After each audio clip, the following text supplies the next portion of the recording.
Diferentes expertos nos ayudan a tener una visión que nos hace ver las cosas desde otra perspectiva. Porque para aprender, hay que desaprender. En Carolina, la mujer de hoy, esta es la entrevista del día. Voy a darle la bienvenida oficialmente a nuestra invitada para hoy, la doctora Sara Ortiz, médico y cirujano con especialidad en ginecología y obstetricia, que está hoy con nosotros para hablar sobre el tema embarazo saludable y control prenatal. Sarita, buenas tardes, bienvenida a la radio. Hola Carol, mucho gusto, gracias por la invitación.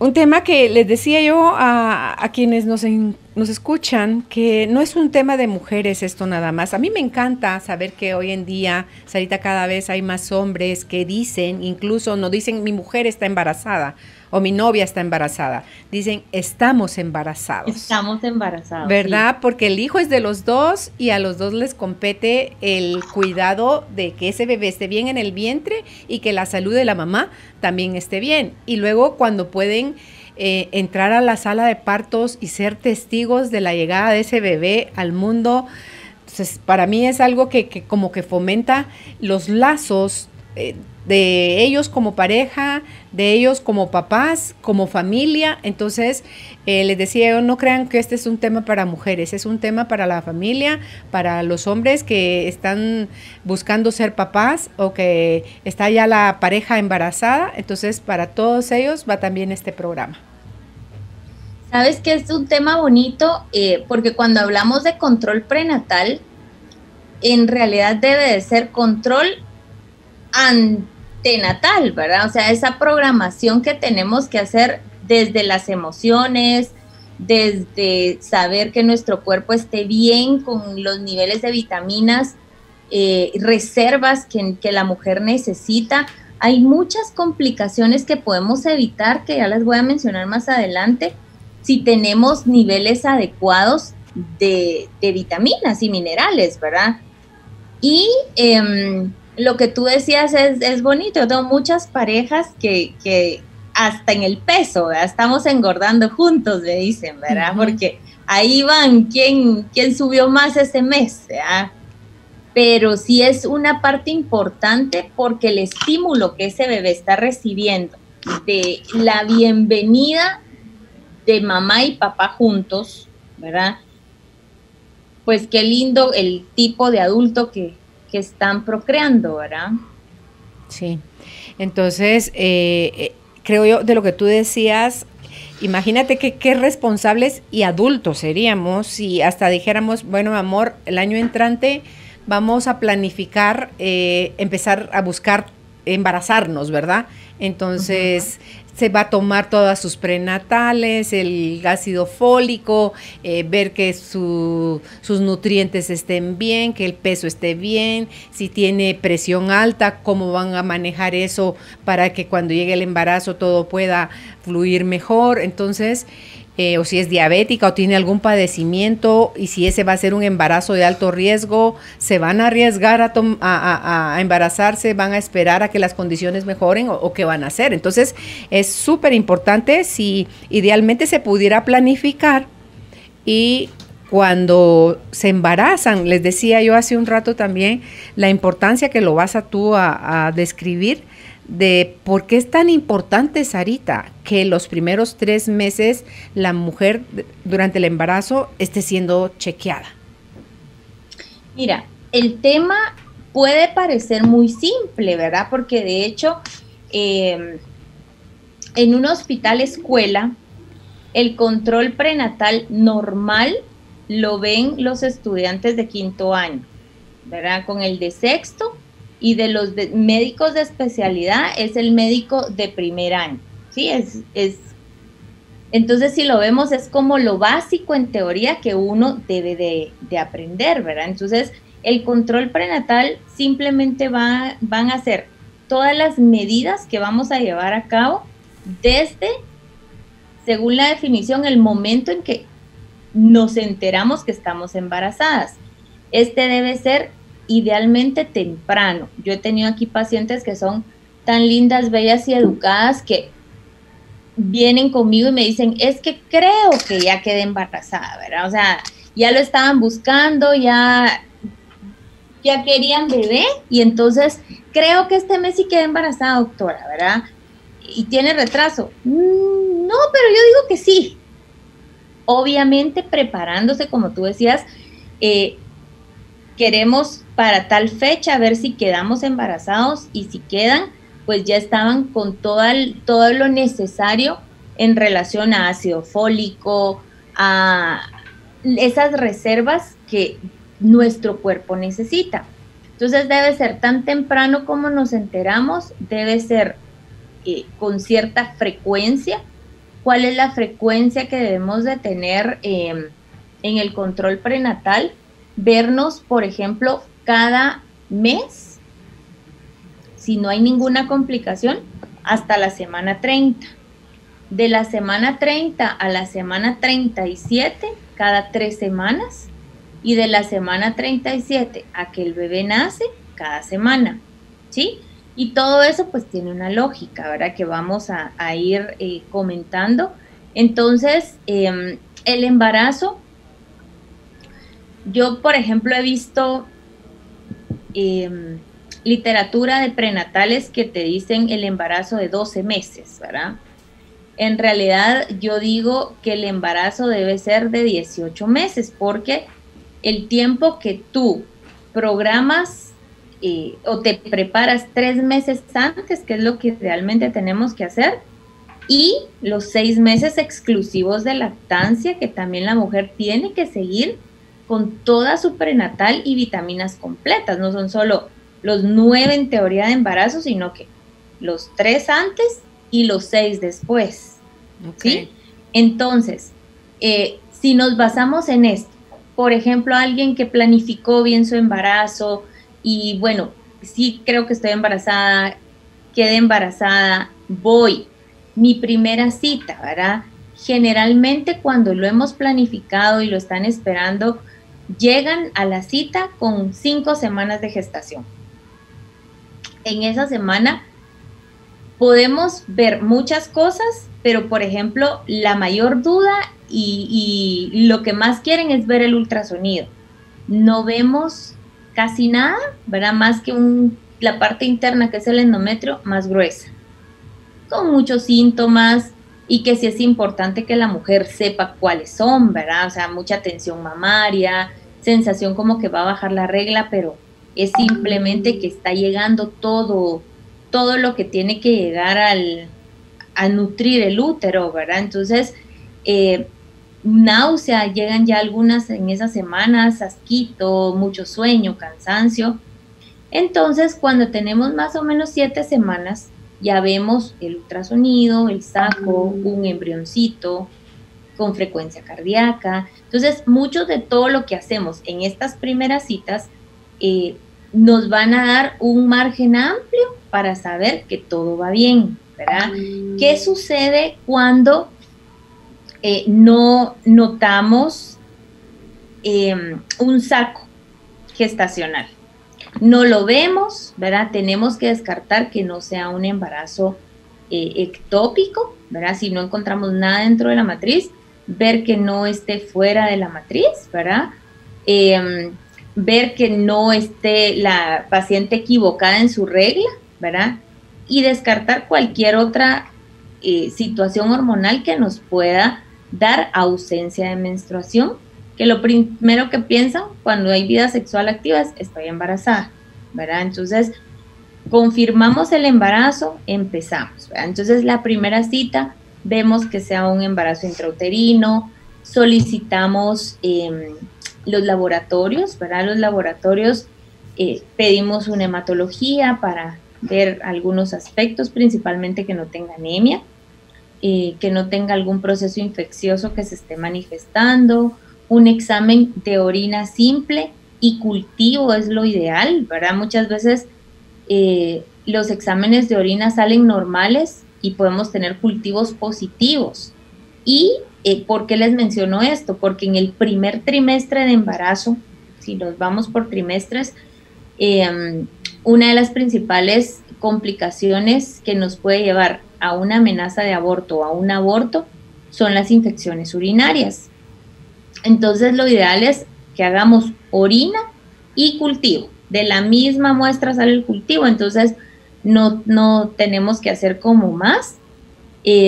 Ver cómo están los niveles de azúcar, evaluar tiroides, para ver que no haya ningún proceso de hipotiroidismo, procesos infecciosos, ¿verdad? Hay un examen que se llama TORCH, que el TORCH evalúa toxoplasma, citomegalovirus, rubiola, herpes y otros virus, ¿verdad? Entonces, ¿por qué es importante? Porque estos virus en algún momento pueden ocasionar alguna anomalía en el bebé, pueden ocasionar algo que no nos va a llevar a la feliz culminación del embarazo. Entonces, que este TORCH, idealmente la paciente, si está planificando el embarazo, lo debe de hacer antes de embarazarse.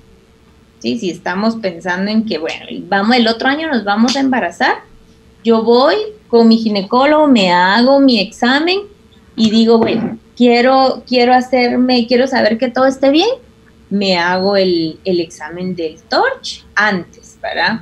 Si no se hizo por X, Y razón, entonces lo podemos hacer durante el embarazo, ya embarazadas, ¿verdad? Ok, con el citomegalovirus, que es de las cosas que se encuentran ahí con la prueba de TORCH, ¿verdad? Entonces, y toxoplasmosis. La toxoplasmosis. Yo estoy pensando en embarazarme y me hago la prueba y me sale que esto está activo, no me vas a dejar que me embarace. Exactamente. Por eso es que es lo ideal que uno lo haga antes de embarazarme, ¿verdad? Entonces, me voy a embarazar, estoy pensando en embarazarme, o lo común, ¿verdad? Lo del parásito del gato, ¿verdad? Que es más común que el citomegalovirus. Entonces, hay que dar tratamiento y hasta que se negativice, podemos dejar que la paciente se embarace porque recordemos que puede producir ceguera, puede producir muchas malformaciones, sordera, etcétera, ¿verdad? Entonces, sí tenemos que tener mucha precaución en eso específicamente. Esto que mencionaste de la ceguera es en cualquiera de los dos casos, tanto en la toxoplasmosis como en el citomegalovirus. Puede darlo el citomegalovirus, sí. Ok. Es por eso que ustedes también, o sea, cuando ya pueden ver al más allá del embrión, o que si el embrión no se está desarrollando normal, o cuando ya está el feto, ver si hay anomalías, tanto en tamaño como en líquido, o sea, todo lo que ustedes estudiaron para ver ahí dentro, que se vaya desarrollando bien y ver qué medidas se toman previo y ya no tomarse como un embarazo normal, sano, sino que como un embarazo de alto riesgo. Exacto. Fíjate que lo ideal es dividir el embarazo en trimestres, ¿verdad? Primer trimestre, segundo trimestre y tercer trimestre. El primer trimestre es súper importante, ¿por qué? Porque es todo el periodo de formación, ¿sí? Entonces, lo tenemos desde la semana, desde que iniciamos hasta la semana 12. Entonces, ahí podemos ver cómo se desarrolló lo que tú mencionabas, ¿verdad? Por ultrasonido podemos estar seguros, uno, que el embarazo está adentro, dos, que está desarrollando correctamente, que tiene frecuencia cardíaca fetal, que no solo se formó el saco y no se formó bebé, ¿verdad? Entonces, acá vamos a hacer durante el embarazo 3 ultrasonidos, ¿verdad? Esos ultrasonidos los podemos dividir en un ultrasonido genético, que ese lo realizamos entre la semana 12 a la semana 14. Tenemos un ultrasonido y ¿qué evaluamos en este ultrasonido? Acá evaluamos que el bebé esté bien, que las estructuras que yo espero para esas semanas estén correctamente, que esté su corazón, pero evaluamos la translucencia nucal, ¿verdad? Que es la nuquita, y el hueso nasal. Entonces son 2 marcadores de hallazgo ultrasonográfico que nos van a decir que todo está bien con el bebé, ¿verdad? que no hay riesgo que pueda ser un síndrome Down o que sea alguna otra anomalía, ¿verdad? Que pueda presentar la ausencia o el incremento de la translucencia nucal, ¿verdad? Que es lo que sucede en la trisomía 21. Entonces, desde ahí ya podemos tener un parámetro. ¿Qué pasa si, por ejemplo, tenemos una translucencia nucal aumentada, ¿verdad? Entonces, ¿qué sucede ahí? Hacemos el ultrasonido. Se pueden hacer dos cosas. El ultrasonido en la semana 20-22 más o menos, de la 20 a la 24, ¿verdad? Que es el ultrasonido estructural. O en la actualidad tenemos las pruebas genéticas, ¿verdad? Entonces hay dos tipos de test que con la sangre materna, aparte del ultrasonido, si el ultrasonido reporta algo, nos va a evidenciar si hay alguna anomalía, algún síndrome raro. La cuestión es el costo, ¿verdad? Que estas pruebas, por ejemplo, la básica tal vez costará como unos 7,000, 8,000 quetzales, y la que tiene como más cosas cuesta un poco más, ¿verdad? En sangre de mamá, ¿y qué es lo que están averiguando? ¿Qué tipo de anomalías? Mira, son muchas anomalías, son muchas. Y qué hermoso que salga en la sangre de la mamá, o sea, que no tengan que recurrir al líquido amniótico ni nada, sino que en la sangre de la mamá. Que antes era la amniocentesis, ¿verdad? Entonces, el riesgo de tomar líquido, de mandarlo a analizar, pero que hubiese fuga de líquido, que el bebé se quedara sin líquido, o sea, que empezaran con trabajo de parto, ahora ya no. Ahora lo puedes hacer con sangre. La cuestión de estos test es en relatividad el costo, ¿verdad? Pero cuando tienes sospecha, hay algún antecedente importante, yo pienso que vale mucho la pena invertir, porque inviertes en tu paz. Ok, ¿qué pasa? Sale algo ahí de lo que se temía. Entonces, ¿qué? ¿La propuesta es interrumpa el embarazo o solo es darle a conocer a los papás a qué se van a enfrentar a la hora del parto?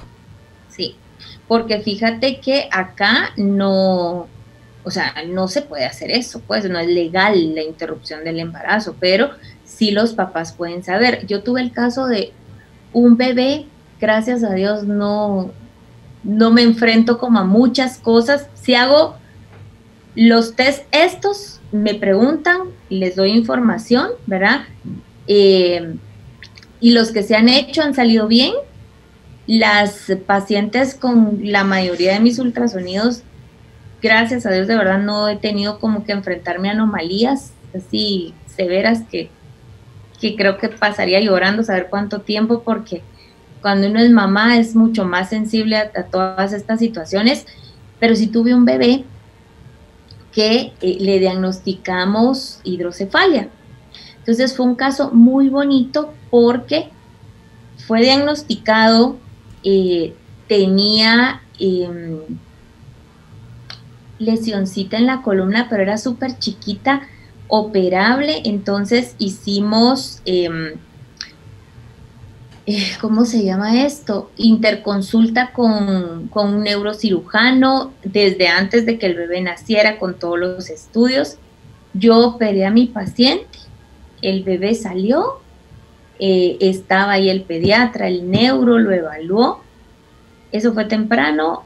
A media tarde se lo llevaron a hacerle una tomografía para ver cómo estaba el líquido y todo, y al siguiente día le estaban poniendo su válvula. Entonces eso fue muy bonito porque eso te permite darle una buena calidad de vida a ese bebé, ¿verdad? O sea, el líquido amniótico en exceso casi que destruye el cerebro. Entonces estos niños, por eso es que no les colocan una válvula rápido por 1000 situaciones, ¿verdad? Uno se diagnosticó, nació así, la impresión, y ahora ¿qué hacemos?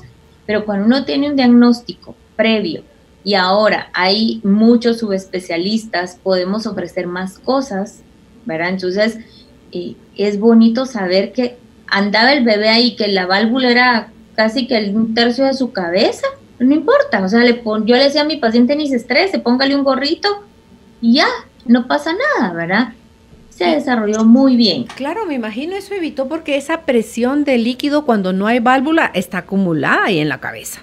Entonces eso hace deterioro, o sea, hace que tu motricidad, un montón de cosas. Yo te lo digo porque mi papá tuvo un accidente de carro y le pusieron la válvula porque le generó hidrocefalia y mi papá iba, aparentemente cuando salió del hospital, iba prosperando. Y de repente que mi papá empieza a retroceder en lo que llevaba de recuperación.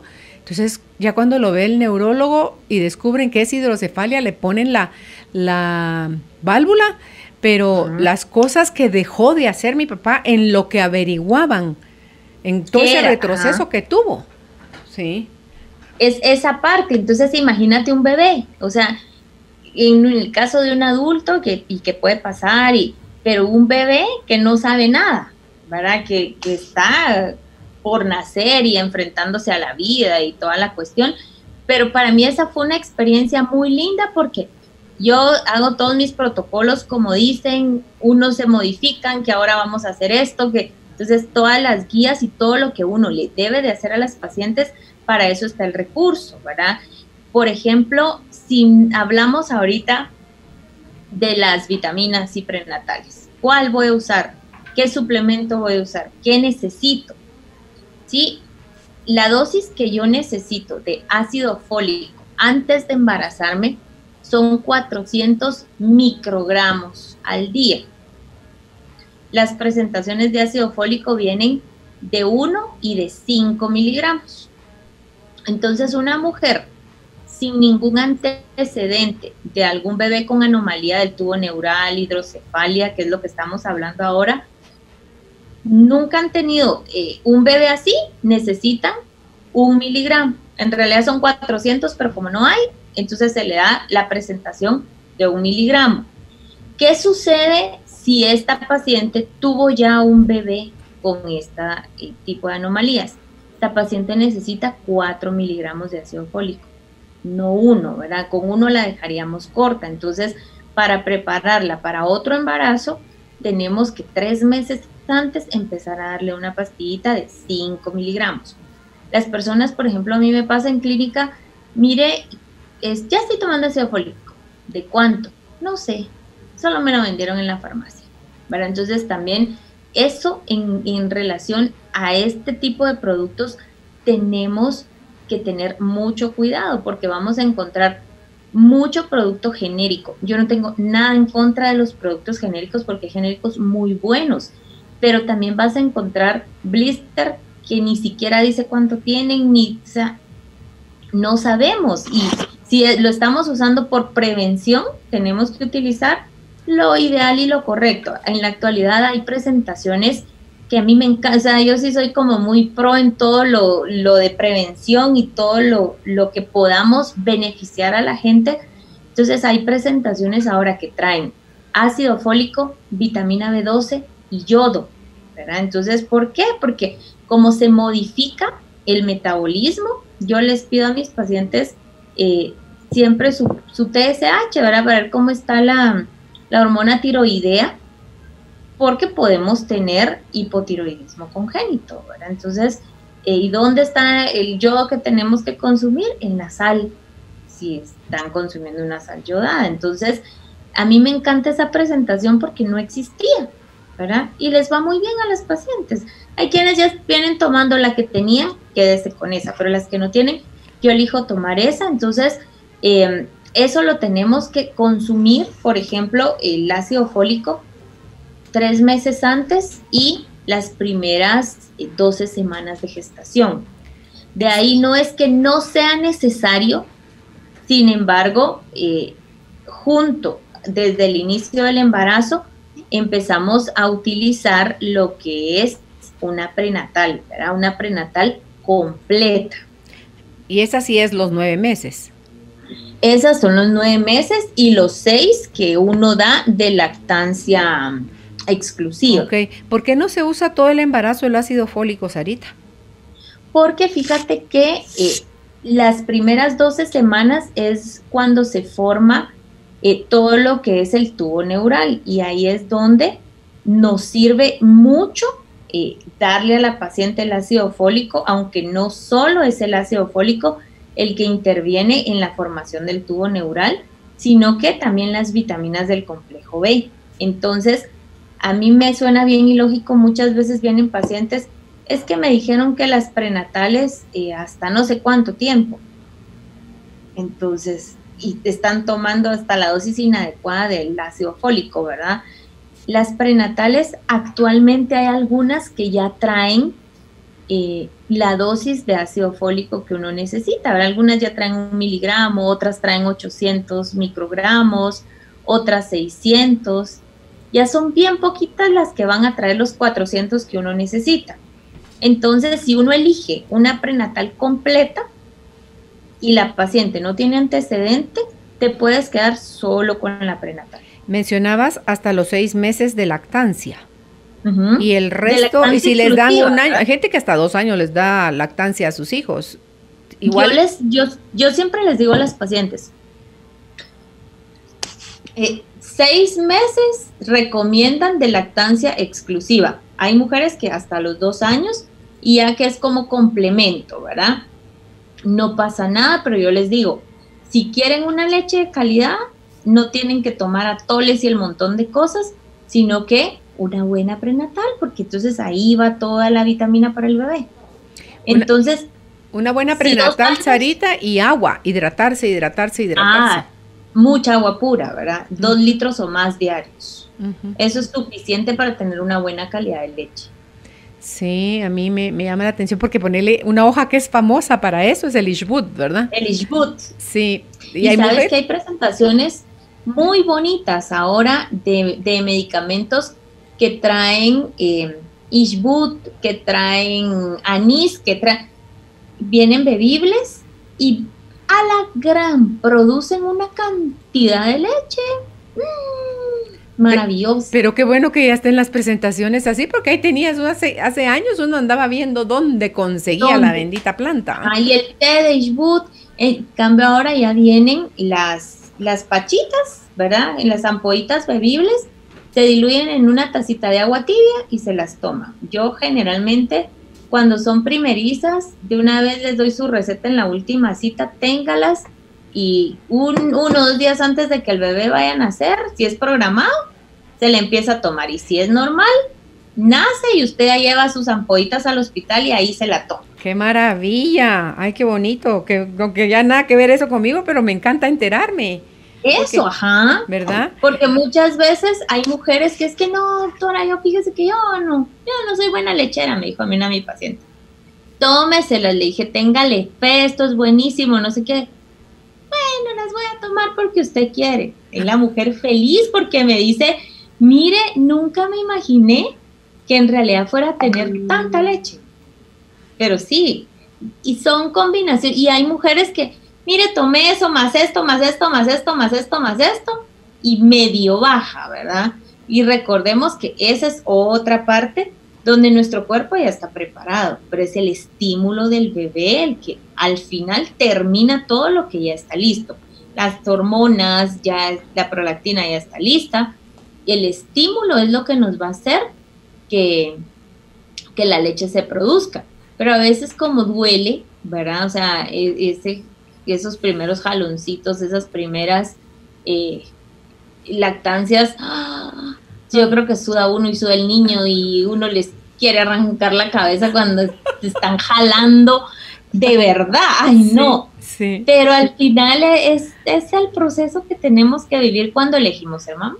Pero ahí también, ahorita que estamos con todo eso de la lactancia, Sarita, aunque después regresemos al otro, o sea, si uno está preparado, se preparan los pezones también para poder llegar a ese momento sin que sea tan tormentoso, porque uno no tiene formado el pezón así como mamón para que sea fácil para el niño. ¿Sabes que ahora la maravilla que no había en mi época es que hay pezoneras? Pero no es lo mismo. Como esos silicones. Son lindas de vidrio, sí. Yo usé ya con mis hijos chiquitos, pero no es lo mismo. Pero hay de ahora como silicón, como que ni se sienten y casi son así. Como un mamón, digamos. Sí, y son así amplias y te ayuda a hacer el pezón y entonces el bebé jala y va haciendo el pezón. Te digo, entonces que ahora hay como tantas cosas, ¿verdad? Sí, yo no sé si sea cierto o no, pero dicen, con whisky, o sea, te mojas las yemas de tus dedos, el pulgar y el índice, y te sobas y tú misma te haces la forma, le vas dando, le vas buscando para que cuando sea el momento de que el niño nazca y te lo prendas, aunque todavía no tienes leche, con la succión de ellos baja el calostro y después baja la leche, ¿verdad? Entonces, para que no sea tan tormentoso, porque como tú bien lo describías, Dios santísimo, y a mí me tocó tener niña y niños, es diferente la niña que el niño. Son más sutiles, me imagino. Sí, sí. El hombre sentís tú como que te van a aspirar toda, de verdad es fuertísimo. Un bebé varón. Ajá, sí. Yo no tuve niña, pero sí, y mi hijo no lactó tanto, pero las pocas veces que lactó yo sí me peleaba, ¿verdad? Porque yo soy pro lactancia y yo me compliqué cuando él nació, le dieron pacha, entonces fue como ese lío de que yo entiendo mucho cuando las mamás me dicen yo quiero solo lactancia, y yo sí en el hospital, mire, lactancia exclusiva no le vayan a dar, porfa, se lo prenden de una vez, apego, yo sí soy como mucho de todo eso, y entonces, y a mí me pasó todo lo contrario, ¿verdad? Cuando Adrián nació. Ah, mira. Porque y en mi tiempo yo no supe elegir bien alguien con mi mentalidad, entonces pasó y ya viví mi experiencia, aprendí y tuve solo uno, pero las pocas veces que lactó, lo que tú decís, es como, ay Dios mío. Parece aspiradora, es tremendo, y peor las mujeres que se agrietan y que sangran y que, ay no, tremendo. Este es otro punto, de ahí vamos a regresar al embarazo. Yo con mis pacientes específicamente el medicamento para que les baje la leche, y les dejo siempre su crema protectora del pezón. Entonces yo le digo, no tiene nada, pero y me la he hecho aunque no tenga nada. Me lo va a agradecer, le digo yo. Entonces se limpia con un algodón después de darle de comer porque tienen bacterias en la boca, se limpia en el pezón, se echa la crema, no es necesario quitarla cuando ya le van a dar de mamar, pero eso le libra que se grieten y después nos puede dar una mastitis, ¿verdad? Entonces es como mucho de prevención que no estamos acostumbradas. Sí, ante todo cuando somos primerizas, ¿verdad? Y el miedo. Sí. Entonces, ahora volviendo a lo del embarazo y lo que tú decías de la espina bífida, y pregunto yo, el labio leporino, también el paladar hendido y el labio leporino, ¿ayuda el ácido fólico también para prevenir eso? Ayuda el ácido fólico, sí. Sí, fíjate que yo tuve una paciente que bajó mucho de peso, pero mucho de peso, con unas pastillas de esas XYZ que ni sabía que tenía, y te digo que tal vez bajó unas 60 libras. Yo cuando llegó conmigo, así como no la conocía, y llegó y me dice, Sara, estoy embarazada. Ya es su segunda niña. Ay, le dije, oh, qué alegre, Pero ella obviamente se malnutrió, bajó como tan rápido, tanto de peso, lo hizo sola, con esas pastillas mágicas que le dijeron, mira, con esto no baja. Y cuál, oh sorpresa, ¿verdad?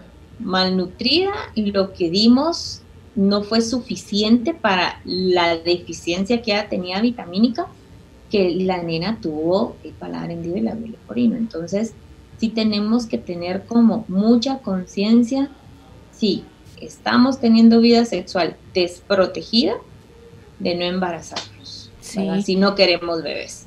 Y si queremos bebés, hay que consultar y hacer. Hace años leía yo un artículo sobre que no sé en qué países lo hacen ya, pero cuando pueden ver que viene el bebé con paladar hendido y labio leporino, hacen la operación en el vientre.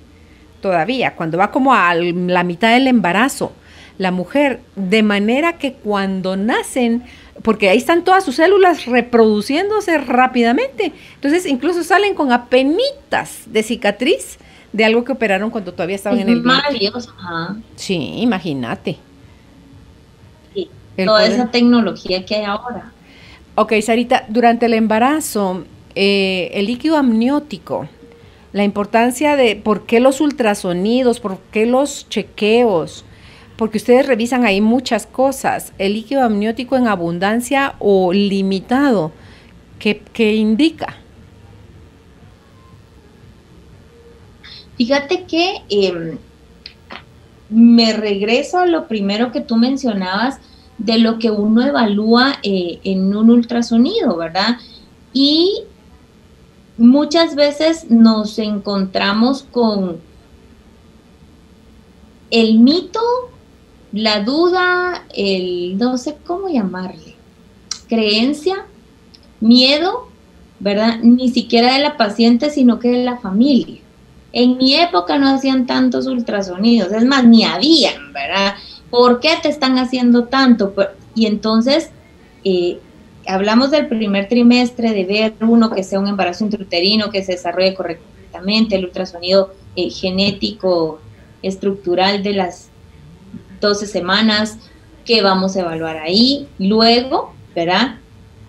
Viene esa parte donde vamos a ir viendo cómo crece el bebé, o sea, para eso es que nos sirve, ¿verdad? Para ir viendo sus medidas, si van acorde a las semanas gestacionales que tiene por última regla, están relacionadas con el ultrasonido, y cuando ya la pancita crece, entonces podemos tomar las medidas por altura uterina. Entonces vamos a tener 3 vasos.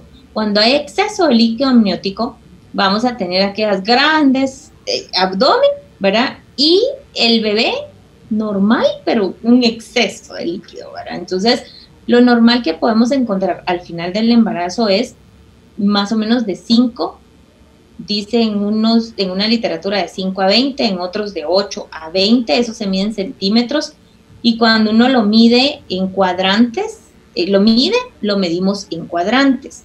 Cuando hay exceso de líquido, es más de 20 centímetros de cúbicos de líquido amniótico, puede estar relacionado con alguna anomalía, ¿verdad? Gástrica, donde está cerrada, ¿verdad? No se formó adecuadamente, y puede ser también bebés de madres diabéticas, ¿verdad? Pueden tener exceso de líquido. Y eso nos va a ayudar, por ejemplo, en la semana 20, 24, suponte, que uno empieza a ver que el bebé o está creciendo mucho o está con mucho líquido, más de lo normal, ¿verdad? Ahí vamos a hacerle a la paciente, idealmente, le tenemos que hacer algo que se llama un test de O'Sullivan, donde es una carga de glucosa que toma la paciente y ya nos reporta cómo se comportó su organismo ante la toma de glucosa pura, ¿sí? Tenemos que entender, y mis pacientes siempre se ríen cuando es su primera cita y son primerizos, y yo les explico mucho todo lo que va a pasar, todos los cambios que van a tener. Desde que llega más sangre a tu corazón y uno camina de la habitación a la sala y ya vas agitada, ay, ¿qué me está pasando, verdad? Entonces llega más sangre al corazón, llega menos aire al pulmón, conforme avanza el embarazo, estreñimiento porque se sienta el útero en el intestino, fragilidad capilar, o sea, pasan tantas cosas que yo me mato de la risa y les digo, ¿ustedes conocen los Transformers? Sí, usted es un Transformer, le digo yo, y se mata de la risa y le digo, elija el que quiera, porque eso es real, ¿verdad? O sea, se dilatan las vías urinarias, nos pasa de todo. Yo creo que si las mujeres leyeran los cambios fisiológicos del embarazo, uno diría, ¿me embarazo o no me embarazo? ¿Verdad? Tú que tuviste, 4. 5. 5. Sí, ¿verdad? Una mujer y 4 varones. Ajá. Entonces, en su momento, fuiste 5 versiones de Transformers, ¿verdad? Te transformaste, Sí. Y el cuerpo así es, ¿verdad? Sí. Desde las secreciones, Carol, que es algo tan simple, ¿verdad? Tenemos más secreción, más salivación, más flujo vaginal. A mí lo que me encantaba era que crece el pelo rapidísimo cuando estás embarazado.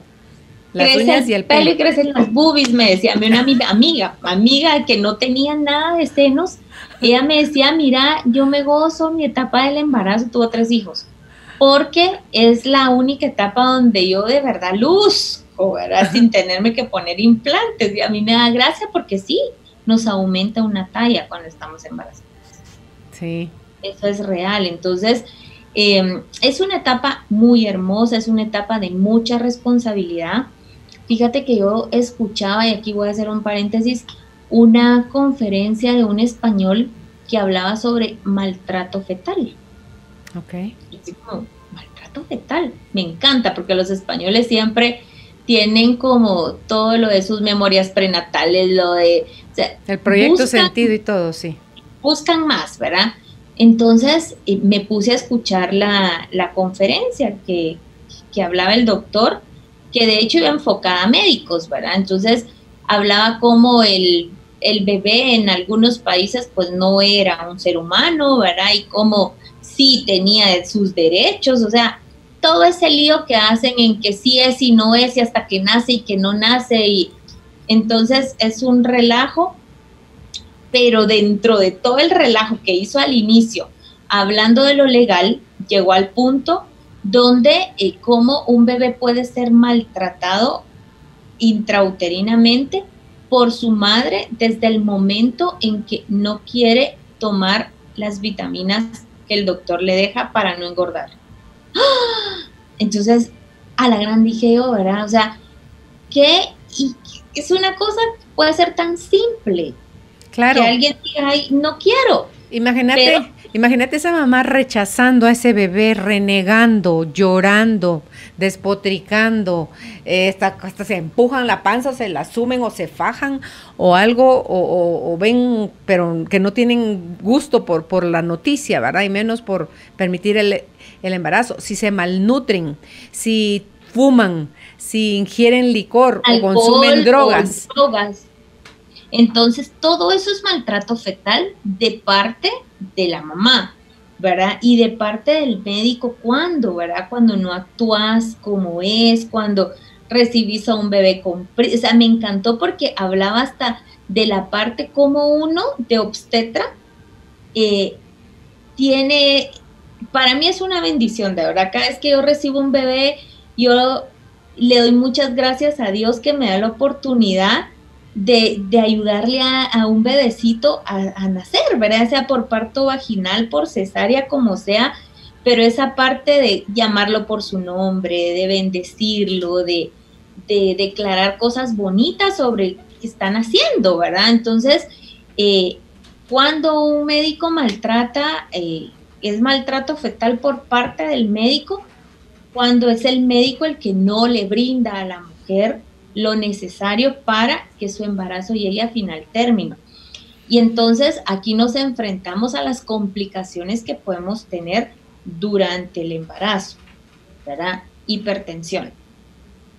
Es básico que una mujer cuando va a su control prenatal exija que le tomen la presión arterial, ¿verdad? Porque yo he visto casos, he oído historias, no, a mí nunca me tomaron la presión. Todo lo de los ultrasonidos y todo lo que yo mencioné al inicio son cosas que no todos los médicos hacen, ¿verdad? Si está el recurso, si lo podemos hacer, hay que hacerlo, ¿verdad? Y esos ultrasonidos son de nivel 2, que no son los clásicos que, por ejemplo, yo puedo hacer aquí en mi consultorio porque mi aparato no es que sea un aparato chiquito, pero no es un aparato grande con el que se hacen esos estudios. Entonces, no los hago yo los refiero, y yo creo que es muy sano eso de que uno también pueda tener la opción de tener incluso colegas con los cuales poder interactuar, discutir un caso clínico donde tengo esta duda, vi esto, ¿verdad? Yo tuve el caso de una paciente el año pasado, que se embarazó teniendo un aparatito puesto para planificar. Y bueno, el caos de que se embarazó y toda la cuestión, pero me hizo una complicación del embarazo, y por eso lo voy a mencionar, donde la placenta se insertó mal y se empezó a meter en el músculo del útero.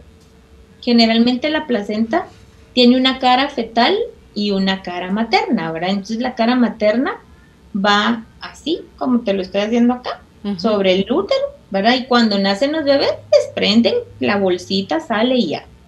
¿Qué sucede cuando hay estas malas implantaciones de la placenta?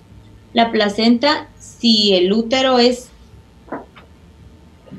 esto, acá, se va metiendo y muchas veces se sale del útero. Entonces, ¿qué sucede si yo no hago un diagnóstico de que la placenta está mal insertada? Nace el bebé y yo jalo la placenta. Entonces, si jalo esa placenta, obviamente va a empezar a sangrar, que incluso las pacientes se pueden morir, ¿verdad? Hasta con la placenta previa, Sarita. Exacto. Entonces, este caso de esta paciente fue un caso muy interesante que, mira, yo cuando salí de operarla, yo lloré, pero de gratitud, de que la paciente estaba viva, de que no había dejado los niños huérfanos, porque cualquiera estamos expuestos cuando operamos, cuando tenemos pacientes, pero a ella le hicimos el diagnóstico y eso es lo que te quería comentar. Ella tenía su control normal y yo le dije que ya le tocaba el ultrasonido de la semana 24. Entonces le pregunté, ¿va a hacerlo usted sola o va a traer a su esposo? No, me dijo, lo voy a hacer de una vez. Entonces el doctor que se lo hizo, que está conmigo aquí en la clínica, me manda a llamar. Yo estaba teniendo otra paciente y me dice, quiero que veas algo, mira esta placenta. Entonces, lo característico de la placenta, ¿verdad? Le dije, pero esa no estaba así, no, recién empezó. Bueno, todo bien con la placenta, en teoría le fuimos dando seguimiento, pero ahí ya no era como nuestro plan de nace el bebé y se quita la matriz.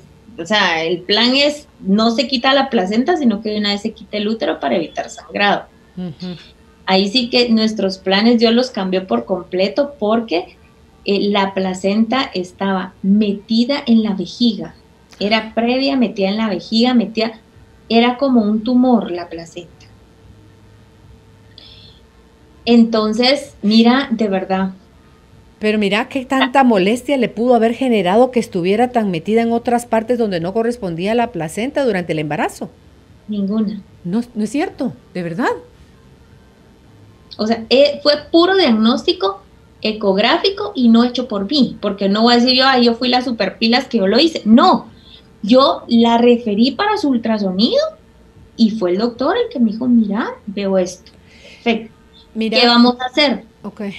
Lo interesante de todo, para terminar esto, es que saco a la bebé y mi plan era, y habíamos hablado con el esposo, nace la bebé, cierro y quito el útero de una vez. Con la placenta adentro yo quito el útero y ella está bien. Ese era el plan. Nace la bebé y entonces vemos que ya la placenta se había metido en todos lados y yo, Dios mío, yo no puedo quitar este útero así, o sea, igual va a sangrar. Y en 2 segundos, mira, yo le dije a Dios, Señor, que sean tus manos y no las mías y tus pensamientos y no los míos, o sea, dame sabiduría para saber qué hacer. Y aquel silencio total en sala de operaciones, ¿verdad? Entonces está descrito que uno puede dejar la placenta adentro. De verdad. Está descrito, yo nunca lo había hecho.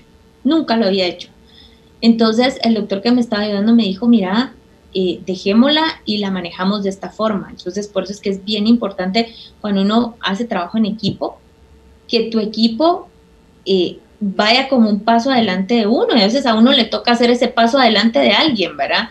Bueno, entonces cerré, dejé la placenta adentro, a explicarle a la familia. Eso no se toma como algo externo a ti que esté ahí adentro. Entonces ahí tocaba hacer el otro proceso, ¿verdad? se quedó porque si no se podía quitar, iba a sangrar igual, o sea, y lo que queríamos era conservar la vida de la mujer, ¿verdad? Entonces, ya interconsulté a una doctora de medicina crítica, por eso es bonito cuando ya uno tiene subespecialistas y uno también sabe a dónde tenés que recurrir, y no yo soy la superdoctora, yo lo voy a resolver todo, ¿verdad? Entonces, interconsulté a la doctora, nos juntamos en el hospital, la vimos, ella ya me le calculó una dosis, usamos metrotexate con la paciente, ¿verdad? Que es como una quimioterapia para como hacer chiquita la placenta y que se fuera desprendiendo de las partes. Entonces, pero se calculaba por metro cuadrado, o sea, algo que, por ejemplo, yo no lo manejo, pero yo fui con la doctora y le dije, mire, por favor, venga, evalúeme a mi paciente. La cuestión es que la señora estuvo como una semana más en el hospital. A los 3 meses la operamos ya de quitarle su útero, ¿verdad? Obviamente hubo complicaciones porque de entrar 2 médicos tuvimos que entrar 4, ¿sí? Pero la paciente está viva. Entonces, al final fue un embarazo complicado por algo que después me dice la paciente, doctora, le agradezco porque estaba escuchando historias de mujeres que se han muerto por lo que yo tenía, ¿verdad? Sí. De 10, ¿verdad? Se salvan 2 y fallecen 8. Y la hemorragia posparto es una de las principales causas de muerte aquí en nuestro país. Entonces, sí, yo invito a todas las que nos están escuchando, que están embarazadas, que están empezando, que están a medio embarazo, ¿verdad? 1, que tomen su presión. 2, que si el doctor les dice, hay que hacer este ultrasonido, en realidad no busquen lo más barato, porque muchas veces eso pasa. El ultrasonido, por ejemplo, estos ultrasonidos que yo estoy explicando, genéticos, estructurales, no son para, ay, vamos a verle la carita, que es el concepto que la gente tiene de un ultrasonido 4 o 5D, ¿verdad? No ese es el concepto es ver, idealmente que lo haga alguien con experiencia en lo que está viendo, porque suponte en el ultrasonido de la semana 20 podemos ver, o sea, si es un ultrasonido completo como el que yo estoy mencionando, acá podemos ver la resistencia, por ejemplo, de las arterias uterinas. Entonces, eso nos va a ayudar a saber si la paciente en algún momento puede presentar hipertensión arterial. Obviamente eso te lo reporta el estudio y el doctor te manda a decir, mira, observa porque noté resistencia en las arterias, y entonces uno se le pega más a la paciente, ¿verdad? Es muy importante, ahora hay mucha tecnología y muchos pueden tener para comprar un aparato, ¿verdad? Para tener la plata y comprar un 5D de 1 millón de quetzales, pero no todas las personas van a tener la experiencia de poder hacer un diagnóstico correcto. Y yo lo digo por experiencia propia, donde gracias a Dios de verdad he podido salvarle la vida a mujeres, ¿verdad? Porque de eso se trata al final, que un embarazo, un parto, muchas veces es, doctora, es que yo quiero un parto, me dicen las pacientes. Yo les digo, si todo va bien, usted va a tener un parto. Si es para que tenga un parto, y es mi experiencia clínica específica, que las que van a hacer parto, estoy con dolores, le rompes la fuente y ahí va para afuera el bebé, ¿verdad? Unas más rápido, otras más lentas, pero ahí van. Y las que no van a hacer un parto, el bebé o nunca encaja, se enrollan, algo pasa, pero no, nunca, es más, ni dilatan algunas, ¿verdad? Sí. Los beneficios, Sarita, de tener un parto normal y no ir a la cesárea, porfa, para quienes no lo han escuchado, que son muchos. Son muchos los beneficios, ¿verdad? Desde tu movilidad inmediata, ¿verdad? Por ejemplo, las episiotomías. La tendencia es a no hacer la episiotomía. ¿Qué es una episiotomía? Es cortar el área perineal, ¿verdad? Al lado de la entrada de la vagina para ampliar el canal vaginal y que el bebé pueda salir. En la actualidad la tendencia es a evitar hacerlas y a evitar hacer esos barrancos que hacían antes, unos grandes hoyos. Más lubricación, más masaje, o sea, el parto en realidad es un arte, porque uno, el atender un bebé, uno que salga bien, dos, que la paciente quede bien, ¿verdad? Si uno cose, no dejarle los nudos allá afuera, que su movilidad pueda ser rápida,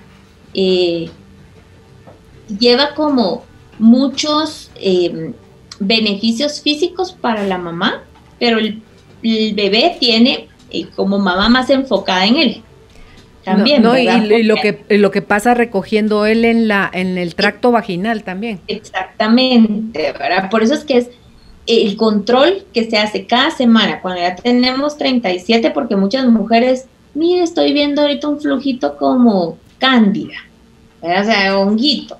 Bueno, a ponernos óvulos para limpiar el canal vaginal, porque al final de cuentas también hasta emocionalmente se menciona eso en los bebés, ¿verdad? Entonces que los bebés que hacen su esfuerzo y su lucha por nacer, y bueno, no nacieron, en realidad cuando crecen van a ser adultos que van a esforzarse más por obtener algo, ¿verdad? A diferencia de los bebés que nacen porque la mamá no quería sufrir, y que son los casos, ¿verdad? Hay quienes eligen, y te digo, yo había elegido tener una cesárea programada y no me dejaron, o sea, el doctor no me dejó, y se lo agradezco, ¿verdad? Porque yo le dije, prográmeme tal fecha, y me dijo no.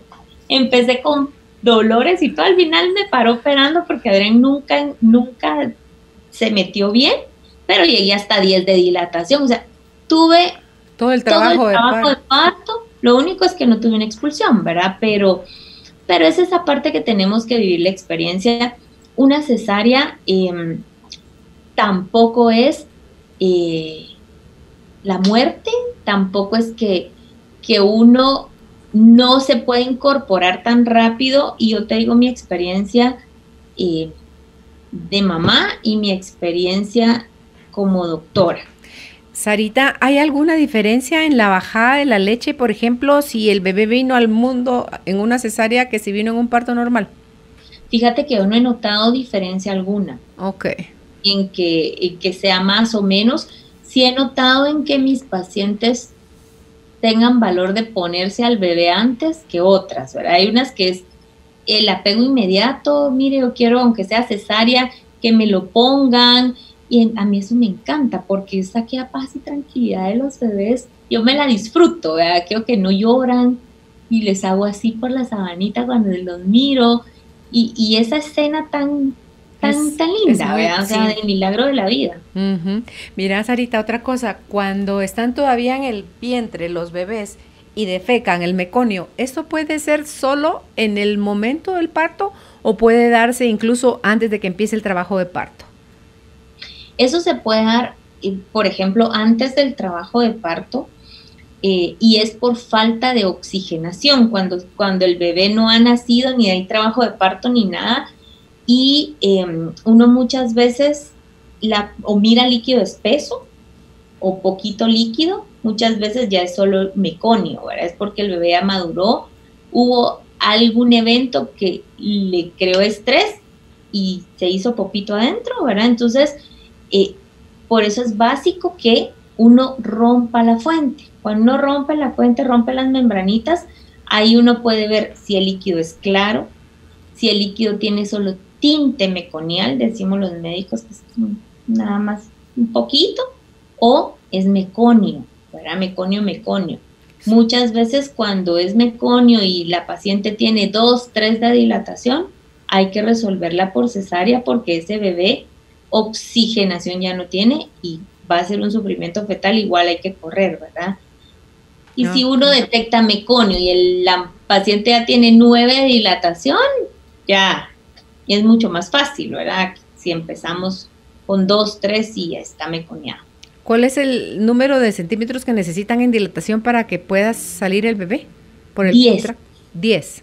Okay. 10. Entonces, el cuello del útero tiene 3 centímetros acá. Te muestro, acá. Ajá. 3 centímetros. Entonces tiene un orificio interno y un orificio externo. Estos dos, cuando estamos ya en trabajo de parto, se unen y se hacen uno. Y entonces ahí es donde empezamos a contar. Entonces hay una escala, por ejemplo, que se llama la escala de Bishop. Esa escala va a medir si una paciente, yo puedo venir y hacerle una inducción de parto. Entonces yo hago un tacto vaginal y miro la posición del cuello, si está central, si está posterior, si está anterior. Eso es lo que tocan ustedes cuando meten los dedos, hacer el tacto. Acá, mira, acá. Entonces yo toco, acá. Entonces, si una mujer me dice, miren, ¿me puede inducir el parto? Líquido bien, todo bien. Entonces me voy a evaluar vaginalmente. Entonces toco, el cuello idealmente tiene que estar central, tiene que estar blando para que no sea una inducción fallida y paremos en cesárea, ¿verdad? Entonces, hay muchos factores, hay dilatación, o sea, y cada situación va a tener un puntaje. Entonces, el cuello, cómo está, en qué posición es blando, hay dilatación. Y dependiendo el puntaje, yo digo, bueno, sí la puedo inducir o no la puedo inducir. ¿Qué sucede, por ejemplo, con las pacientes que tienen que tener un parto por presión familiar, por presión de todo el mundo, ¿verdad? Yo les digo, miren, disfrútense el embarazo, y si va a ser un parto, la experiencia mía es que las mujeres dilatan así, o sea, yo las miro en clínica, las mando al hospital y cuando llego ya tienen 4 de dilatación, rompemos membranas, epidural y en 2 horas el bebé ya nació, ¿verdad? Sí. La que no, entonces, pero si uno evalúa el cuello del útero, y hay cuellos que son como duros, resistentes, y ahí nos apoyamos con un poco de oxitocina, ¿verdad? Si está indicado. Okay. Para aumentar la dilatación. Ok, cuando tú decís inducir el parto, es cuando ponen suero y empiezan a producir las contracciones. Entonces hay inducción de parto, que es provocarlas, ¿verdad? No hay nada, hay un poquitito y yo las provoco. Okay. Yo puedo tener una conducción de parto cuando la paciente, por ejemplo, tenía 5 o 6 de dilatación, y a partir de 4 centímetros de dilatación, la mujer tiene que ir dilatando 1 centímetro por hora. Entonces, en teoría, tendríamos que, si es 1 centímetro por hora, a partir de 4, 6 horas ese trabajo de parto, sin repetirme dilatación. Entonces, si yo iba 4, 5, 6, y a la hora que le toca tener 7, vuelve a tener 6, entonces yo ahí hago una conducción de trabajo de parto. Pongo un poco de oxitocina para regularizar contracciones, para ayudarle a ese cuello a que sea más blando. Uno puede poner medicamentos relajantes, entonces ayudan al cuello de la matriz a llegue más agua y se abra más rápido. Eso tengo 1 hora para saber que la paciente repitió 6, pero pongo la conducción y va a tener 7. ¿Qué pasa si esa paciente a la hora vuelve a tener 6? La tengo que operar. Porque no va a pasar de ahí. Porque no va a pasar de ahí. Entonces, si te das cuenta, hay como muchas opciones que uno puede ofrecerle a la paciente siempre y cuando no tenga factores de riesgo, ¿verdad? Todo esté bien, líquido bien, no esté agotada. Eso, porque te digo, a mí se me hace maltrato a la mujer cuando tienen 24 horas, 48 horas de trabajo de parto. Ya las pobres están exhaustas, ya no quieren saber nada de nada y no ayudan a los médicos a no que se el niño disfruta, salga. No. Y en realidad cuando tú y yo yo casi un parto, ¿verdad? Pero tuve todos los dolores y a mí se me pasó mi analgesia. Yo ya no quise refuerzo, yo quería sentir mis dolores para pujar y poderle ayudar a Adrián a nacer. Pero es un dolor, claro, ¿verdad? O sea, te duele, pero es como un dolor bonito, ¿verdad? Porque es como, ya van a nacer, ¿verdad? Lo voy a ver, ya esa ilusión de no es un dolor de cólico, no, es como, momentos es algo indescriptible. Sí, dice uno, cuando está medio dolor, dice, en mi vida vuelvo a tener un hijo, y solo nace el hijo y se te olvida, Dios mío. Qué barbaridad. Mira, ¿en qué momento de dilatación se pone la anestesia? Pero si quieres, me respondes eso, porque a mí sí nos enseñas que nos tenemos que ir a corte. Cuando está en trabajo de parto la persona y la analgesia, dijiste tú, esa anestesia, la epidural famosa para tener la contracción, pero ya sin dolor. Vamos a hablar de eso al regresar. Estamos conversando con nuestra invitada, la doctora Sara Ortiz. Embarazo saludable y control prenatal es el tema de hoy. ¿Dudas, comentarios? Bienvenidos, por favor, al 5511-9890 o en Facebook encuéntrenos como Carolina, la mujer de hoy. Ya volvemos. Después de tomarte un respiro, viene la calma. Ya regresa Carolina, la mujer de hoy, por Globo 98.9. Carolina es la mujer de hoy. Ya estamos de vuelta con nuestra invitada, la doctora Sara Ortiz, médico y cirujano con especialidad en ginecología y obstetricia. Y hoy el tema desarrollándose es el embarazo saludable y el control prenatal, los beneficios de estar siendo atendido por un médico durante el embarazo y las medidas a tomar previo a decidir embarazarse. Me fui a corte haciéndole la pregunta a Sarita de en qué proceso de la dilatación a la hora del parto se decide que se va a poner la anestesia, la epidural, para seguir con las contracciones, pero ya sin el dolor. Fíjate que la epidural es como bien controversial, por lo mismo el comentario que hacía de los ultrasonidos, ¿verdad? La familia, pero ¿para qué te lo vas a poner?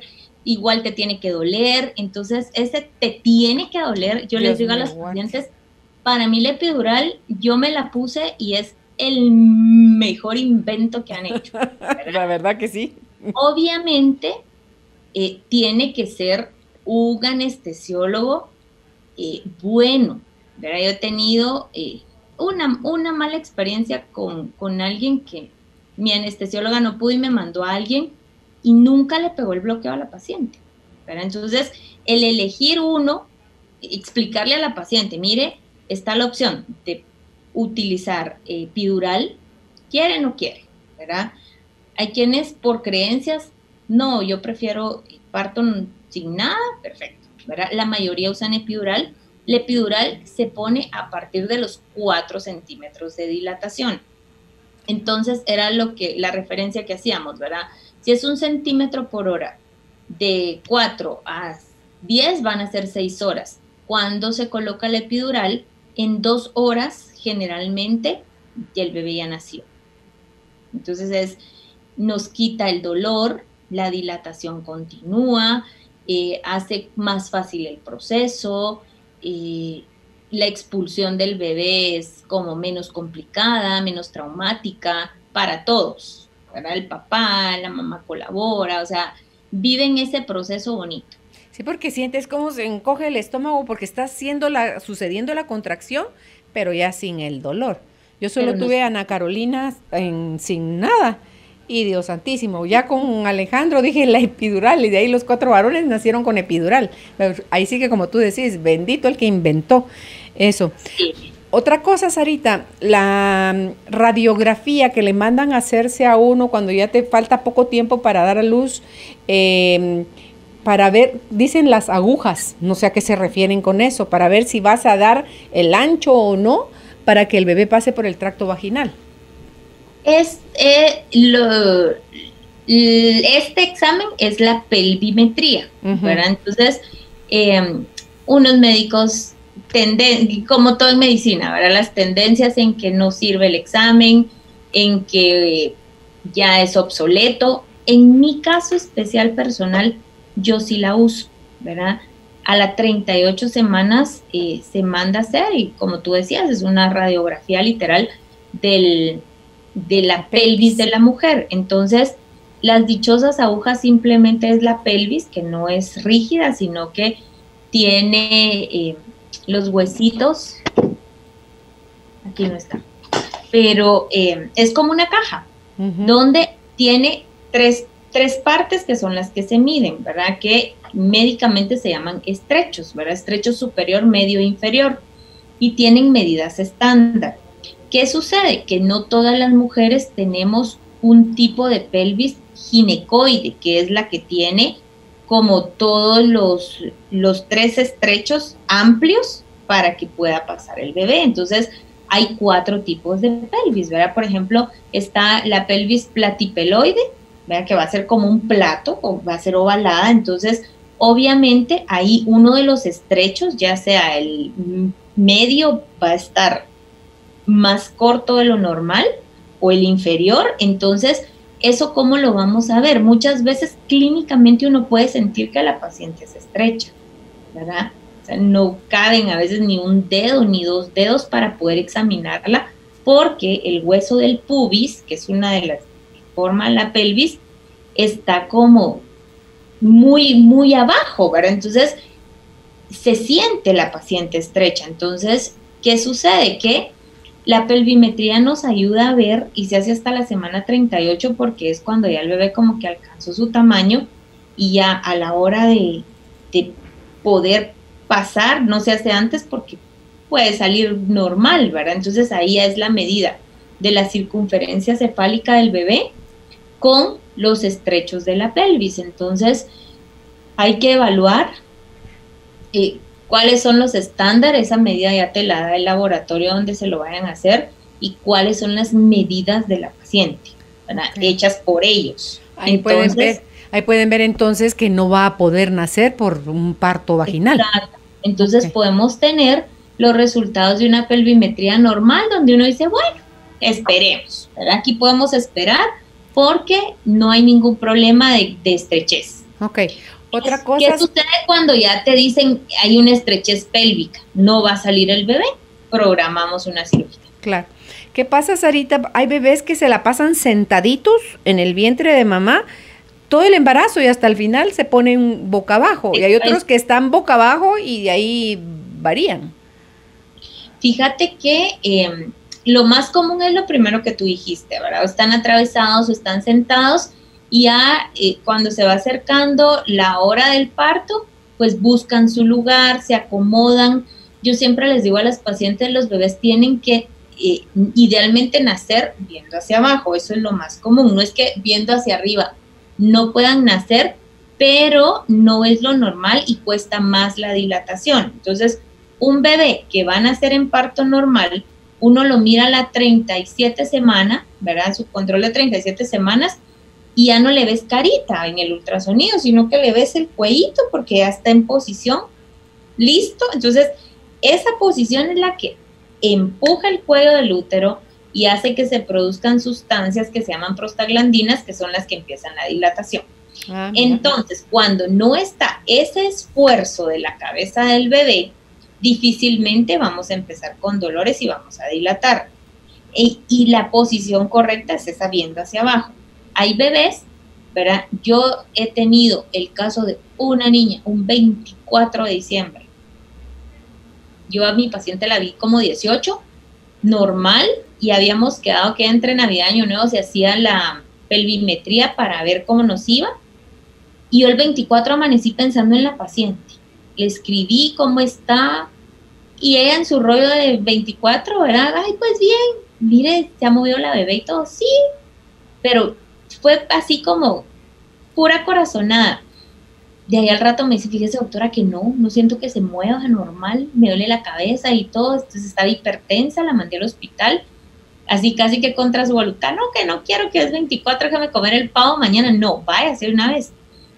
Cuando el doctor me llama, el residente del hospital, yo iba en camino, y la niña que había visto el 18 de cabeza y no era una bebé chiquita, me dice el doctor, mire, pero esta bebé está sentada y no puede ser, sí, y estaba sentada, ¿verdad?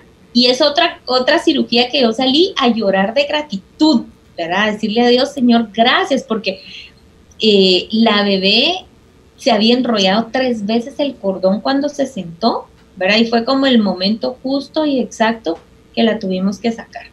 24 de diciembre yo salí como a las 10:30 de la noche del hospital, pero súper agradecida porque amanecí pensando en esa paciente, pero así literal, pensando en ella, y le escribí todo, y bendito Dios, ahí está la nenita, creo que tiene, Nati se llama, tiene como 3 años, 3 añitos creo que tiene Nati ahorita, pero es lo menos común, pero sí te puede pasar, o sea, el que están de cabeza y se sientan, y por qué pasa, no sé, y no sé ni cómo lo hacen porque espacio ya no tienen.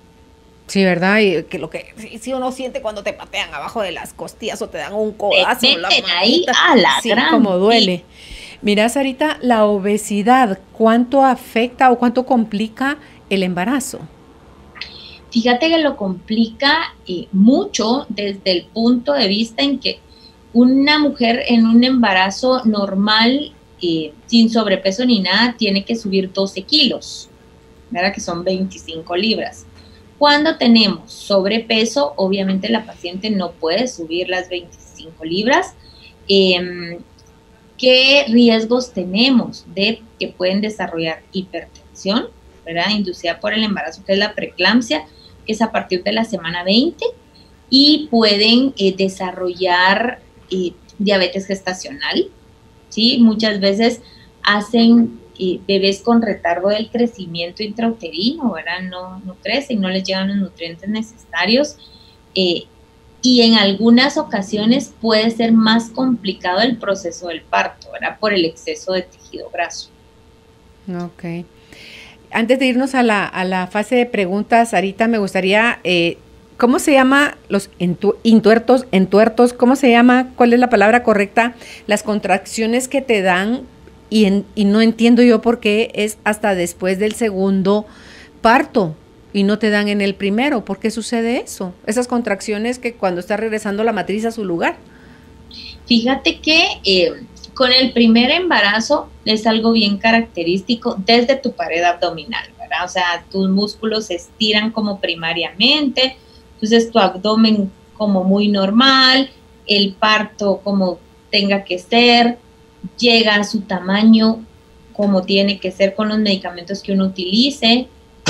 Sin embargo, ya después del primer embarazo, aunque se hayan fajado, aunque hayan utilizado lo que hayan usado, siempre tiende a dar más de sí de lo que fue en el primer embarazo. Entonces ya hay más separación de los músculos rectos, y cuando nace el bebé, entre más hijos, cuesta más que se contraiga el útero, ¿verdad? Por eso es que un factor de riesgo para tener una hemorragia postparto, ¿verdad? Y no poderla controlar.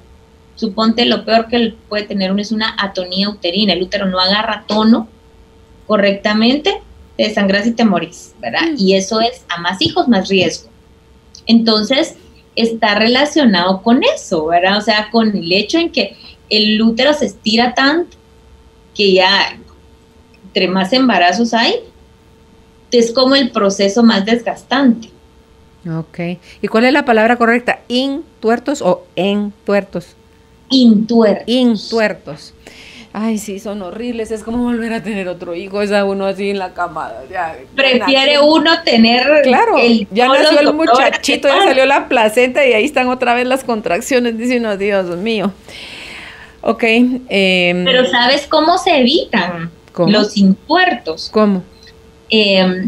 Uno, haciendo después del parto una buena extracción de todos los coágulos y dejando una solución con oxitocina. Entonces eso hace que sea más fácil la contracción del útero y dejas de sangrar más rápido después del parto, ¿verdad? Hay otro medicamento que se llama Lonactene, ¿verdad? Que es como la oxitocina, solo que a otro nivel, ¿verdad? Incluso en precio, pero es maravilloso. O sea, uno pone Lonactene o la oxitocina y el útero se contrae súper rápido, ¿verdad? Entonces, esas son maravillas que uno va aprendiendo en el camino, ¿verdad?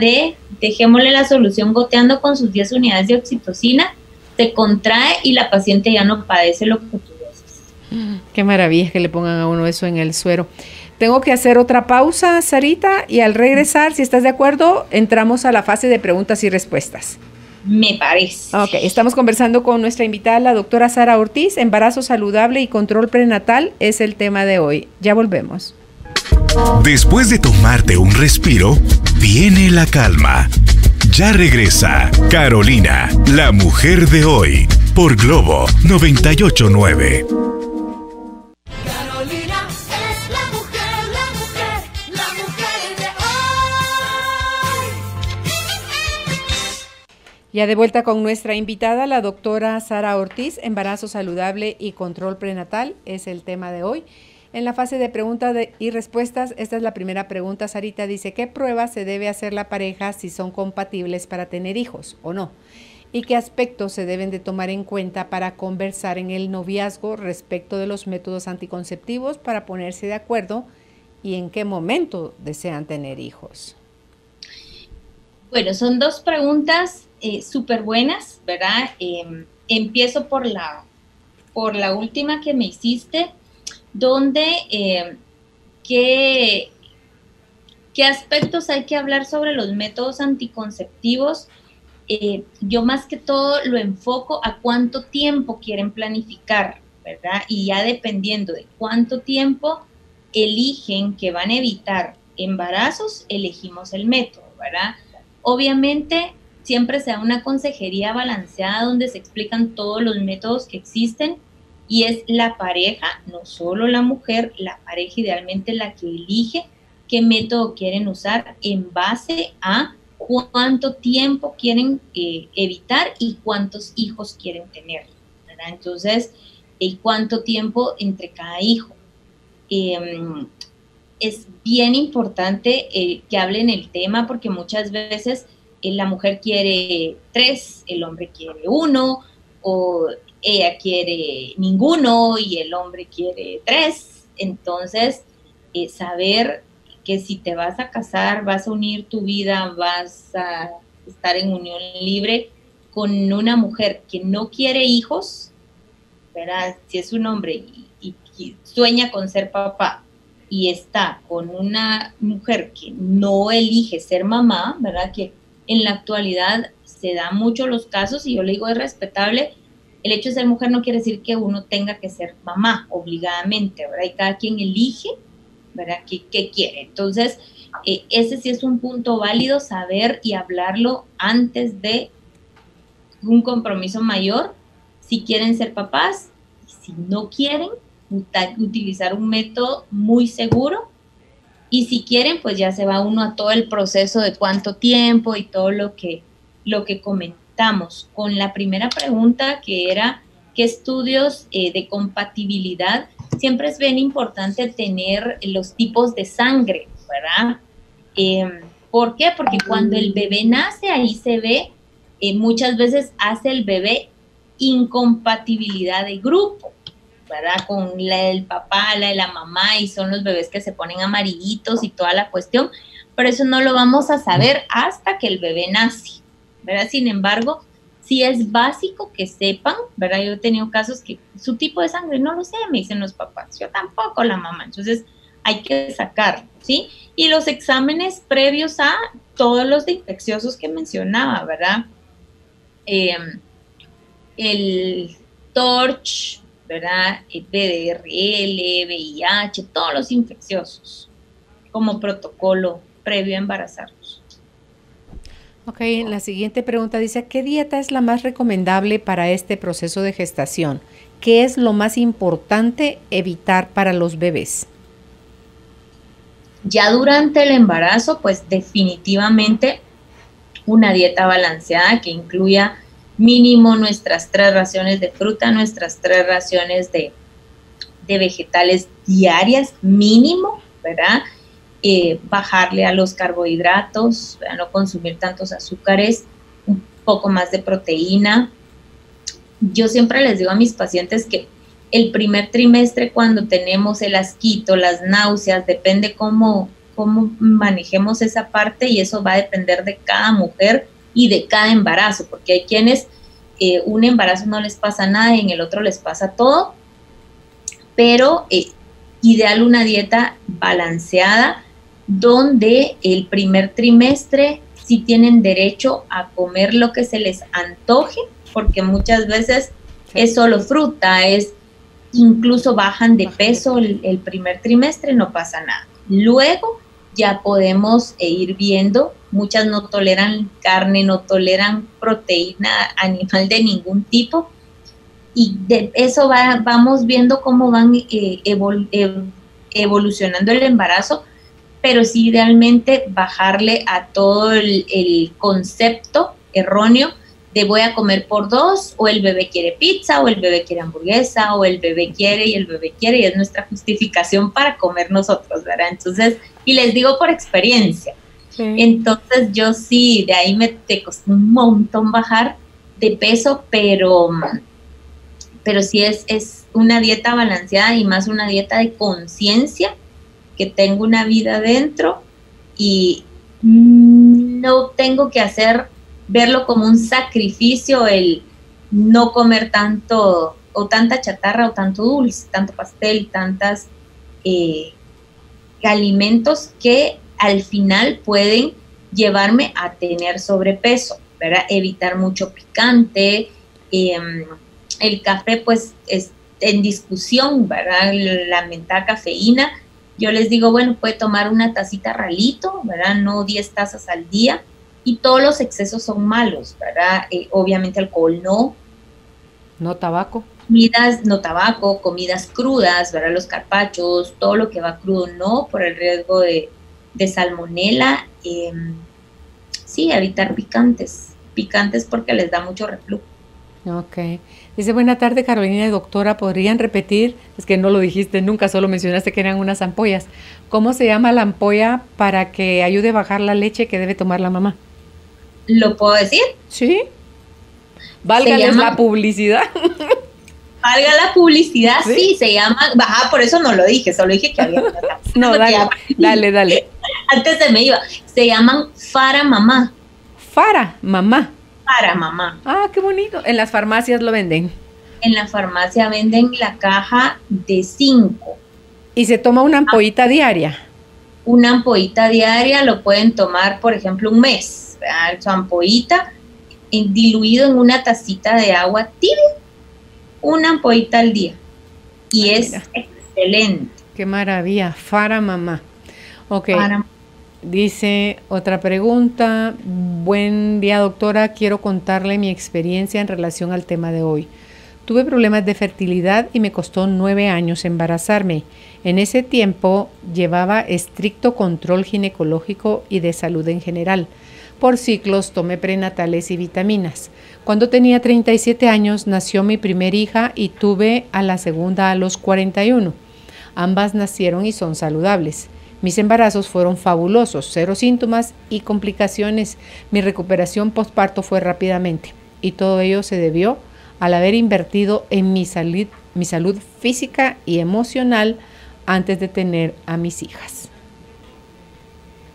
Muy bien, qué linda experiencia, o sea, no las tuvo a los 20 y algo, le costó quedar embarazada, sin embargo, es ese compromiso con sus bebés, ¿verdad?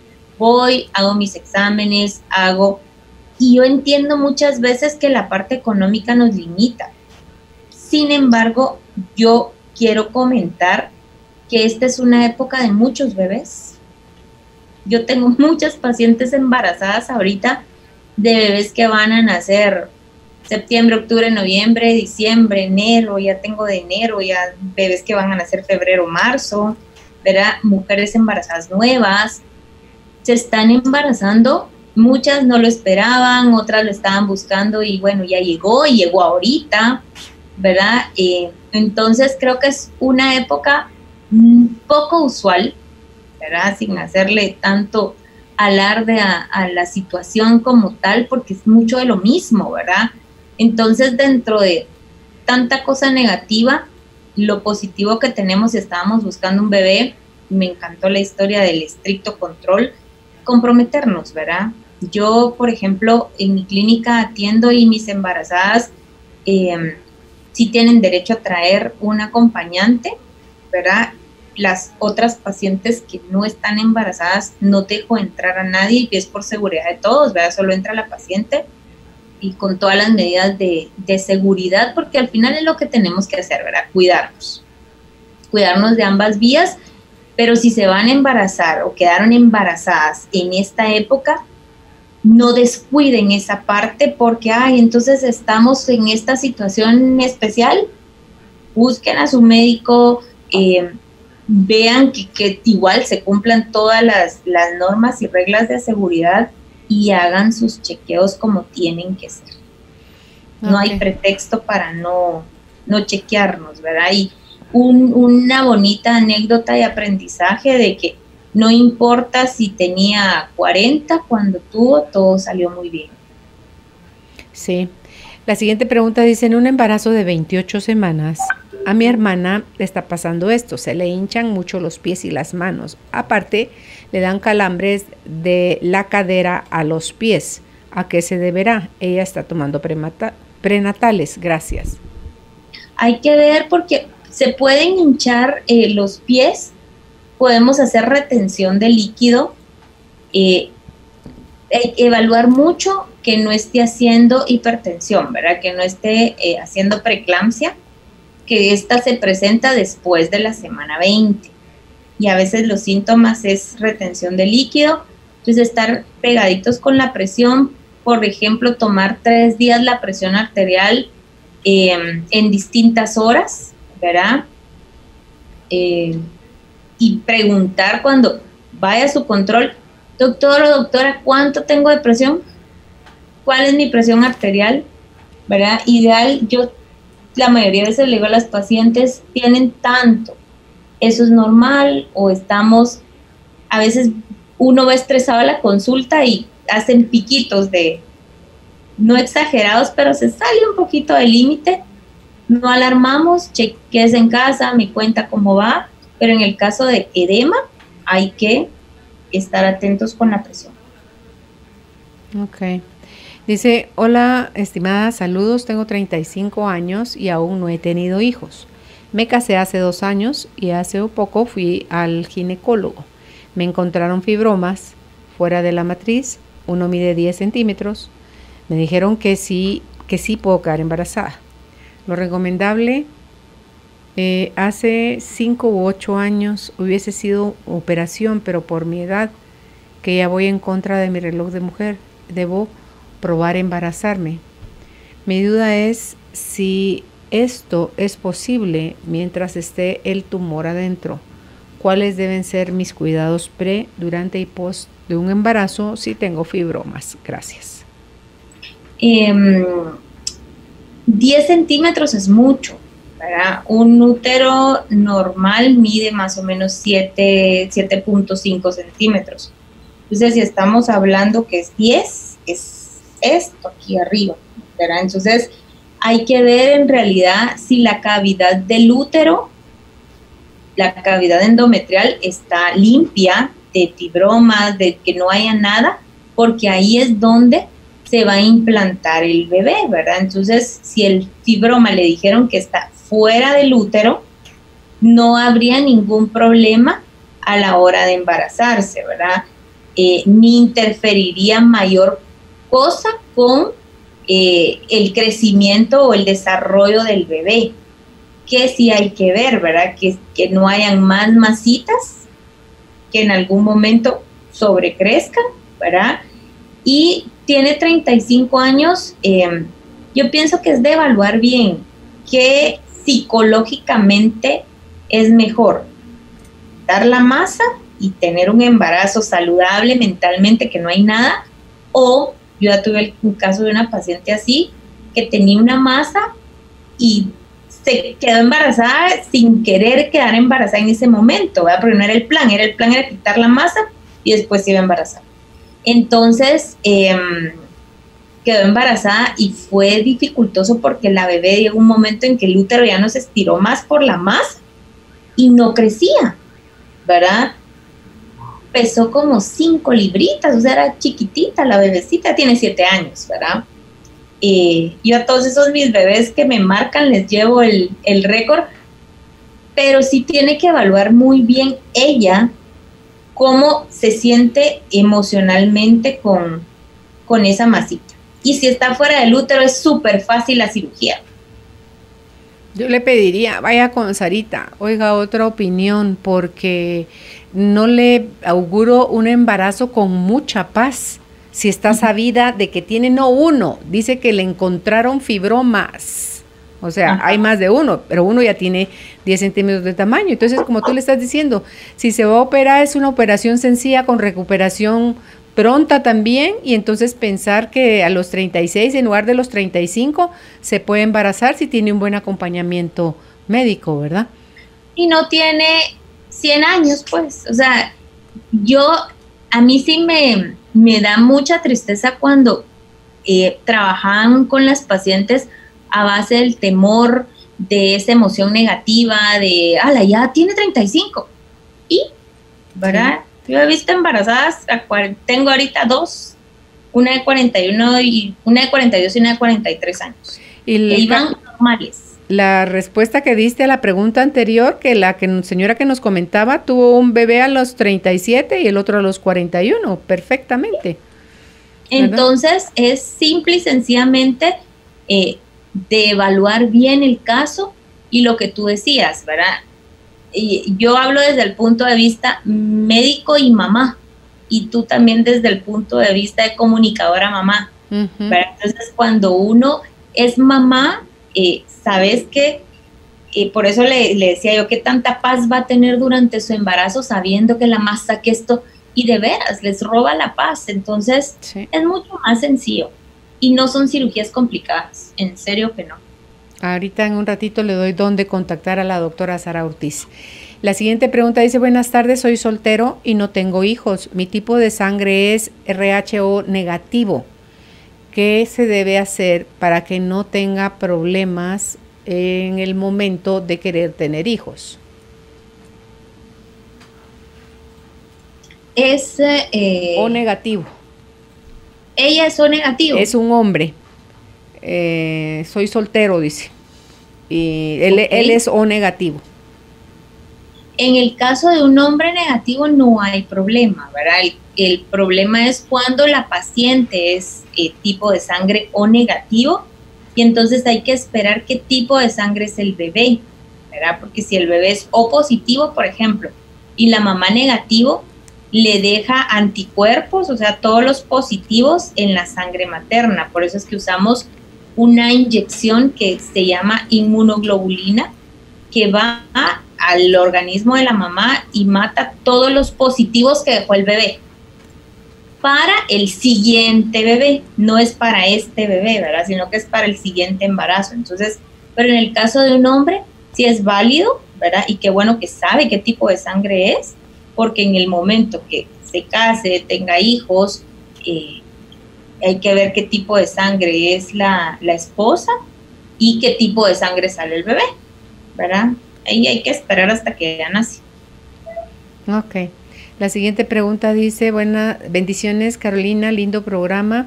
Una pregunta, ¿qué puedo hacer? Soy mujer de 39 años, tuve un embarazo anembriónico y me tuvieron que hacerle grado el 8 de junio. Para el 8 de julio me vino mi menstruación, que me tardó 15 días. ¿Cuánto tiempo tengo que esperar para volver a quedar embarazada? Gracias, bendiciones. Lo ideal es que ella evalúe ahora por lo menos 3 ciclos, ¿verdad? Que sus ciclos estén normales, ¿verdad? Que no tarden tanto tiempo, ¿sí? Entonces ya con ciclos normales obviamente va a existir ovulación, y lo que yo sí le recomendaría es que evalúe un TORCH antes de volverse a embarazar, ¿sí? Que se haga su TORCH, que haga una hematología completa para ver que no hay anemia, y que no deje de tomar las prenatales, pero unas prenatales buenas, ¿verdad? No aquellas que te dan el blister y tú no sabes ni qué tienen, ¿verdad? Ahora tenemos prenatales excelentes que tienen todo lo que uno necesita, no solo el ácido fólico, las vitaminas y eso es bien importante. ¿Y por qué me refiero yo a un blister de prenatal que no se sabe qué tiene? Porque dentro de las vitaminas, por ejemplo, en el embarazo, la vitamina A puede ser tóxica en dosis mayores de 10.000 unidades. Entonces, se dan cuenta, la Organización Mundial de la Salud tiene un índice diario recomendado de vitaminas. Entonces, va a ser un IDR para lactantes, para infantes, para adolescentes, para tercera edad, para mujeres embarazadas. Entonces, el IDR para las embarazadas de las vitaminas, por eso es una comparación, ¿verdad? Están los porcentajes, pero se refiere a eso. Entonces, mi prenatal, la que yo tome, la que yo elija, tiene que ser con eso casi al 100, ¿verdad? Entonces, ahora hay muchas, ¿verdad? Con omega, sin omega, como quieran. Hay hasta unas, a mí me encantan esas porque tienen enzimas digestivas, ¿verdad? Entonces, no todas las pacientes las toleran, pero hay quienes tienen como mucho gas y todo, y para no estarles dando tantas pastillas, intentamos con esa prenatal y les va tan bien. Okay. Entonces, la siguiente, que no deben tomar su prenatal. La siguiente pregunta dice: hola, gracias por este programa. Tengo la sospecha que estoy embarazada. Me siento rara. Y mi pregunta es, ¿cuál es la recomendación de la doctora durante esta pandemia estando embarazada? Y si las posibilidades de tener otro bebé en parto normal son más altas cuando el primero fue de esa manera. Me tocó una cirugía perineal por desgarros de 2º grado. Muchas gracias, bendiciones a ambas. Gracias. Bueno, mi recomendación 1 es que se haga una prueba en sangre cuantificada, ¿verdad? Para correlacionar su última regla con sus semanas de embarazo, que empiece a tomar el ácido fólico, que empiece a tomar las prenatales, que inicie su control, ¿verdad? Porque era lo que hablábamos, estamos en pandemia, pero que no nos paralice el miedo. O sea, sí es como la parte donde ahorita la responsabilidad de que estamos con un embarazo empezando, no nos podemos descuidar de, obviamente, no ir a un centro diagnóstico donde hay mucha gente, ¿verdad? Buscar yo tengo pacientes que me mencionan los nombres de los centros diagnósticos y le digo, ¿y ahí está vacío? Sí, ahí solo llego y me atienden rápido y me pasan por la puerta, entonces a ese vaya. O sea, a mí no me importa cuál va, ¿verdad? Que sea como bueno, ¿verdad? Pero donde no se expongan tanto las embarazadas. Lo que ella mencionaba del desgarro perineal, no menciona si fue porque el bebé era muy grande, ¿verdad? O por qué causa se rasgó, porque muchas veces es porque no hicimos médicamente bien la maniobra de sostenerle la cabecita al bebé y se desgarra todo o se corta de más, que era lo que yo mencionaba al inicio, ¿verdad? Entonces, puede tener un parto, hay que ver qué edad tiene el otro bebé y cómo está su área perineal actualmente, ¿verdad? Porque sí hay que evaluar que después no vaya a tener algún problema de prolapso, ya sea de la pared anterior o de la pared posterior de la vagina, ¿verdad? Entonces es como riesgo-beneficio, pero eso se va evaluando durante el transcurso del embarazo. Sarita, ¿las pruebas de embarazo de estas de farmacia qué tan fiables son? Fíjate que depende mucho de las semanas de embarazo, porque necesitan como más hormona HCG beta para salir positivas. Entonces muchas veces podemos tener pruebas negativas y la mujer está embarazada, porque no llega como al mínimo que necesita la prueba, a diferencia de una prueba en sangre, que esa prueba te detecta si quedaste embarazada el viernes, te la haces mañana y ya te detecta. Wow. Ok. Ya la última pregunta, Sarita, dice: tuve cesárea hace 6 años para tener a mi hijo. ¿Podría tener un parto normal? Aún Puede- cuando, espérate, Puede tener... es que ajá. dice, aún cuando estornudo actualmente me duele la cicatriz de la cesárea. Y algo más, si es riesgoso por mi edad tener un segundo embarazo. Tengo 38 años. 38 puede tener, ¿verdad? No es que haya riesgo de que no pueda quedar embarazada, el riesgo siempre va a existir, de quedar, no quedar, de presentar cualquier cuestión. Lo descrito es que después de los 35 hay más riesgo de presión alta, de otras situaciones, ¿verdad? No es normal que después de 6 años le duela la cirugía. Eso sí, no es normal, o sea, estornuda y le duele. No, eso no va, ¿verdad? Y si puede tener una prueba de parto, sí puede tener una prueba de parto. Sin embargo, lo que comentamos al inicio de la conducción del trabajo de parto, que si repetimos dilatación y ponemos oxitocina, una mujer con una cirugía previa no se puede hacer eso. Entonces, ¿qué sucede? Que si la paciente tuvo una cesárea, estamos en prueba de parto y repite dilatación, aunque sea 9, yo no puedo ponerle oxitocina porque puedo romper ese útero, hay que operarla aunque ya vaya con 9, ¿verdad? Y lo que sí es importante es evaluar el punto de un trabajo de parto, porque fue su cesárea la que tuvo al inicio, ¿verdad? Porque si fue por una mala posición fetal y la indicación actualmente desapareció, sí se puede dar. Ok, pues muchísimas gracias, Sarita, por haber aceptado nuestra invitación nuevamente. ¿Dónde pueden ustedes contactar a la doctora Sara Ortiz? Si es en Facebook y en Instagram, está así, como doctora Sara Ortiz, ginecóloga. Y si es el teléfono de la clínica, 4217-0271, repito, 4217-0271, o al celular 5923-1441. 5923-1441. Será hasta una próxima vez, Sarita. Me dio muchísimo gusto verte, Gracias, saludarte, Sara. que estés bien. Gusto de ver. Un abrazo. Hasta- Igual, chao. Chao. Atrevernos a ver las cosas de manera diferente. Abrirnos al conocimiento para manifestar la vida que deseamos. Esto fue la entrevista del día, junto a Carolina, la mujer de hoy.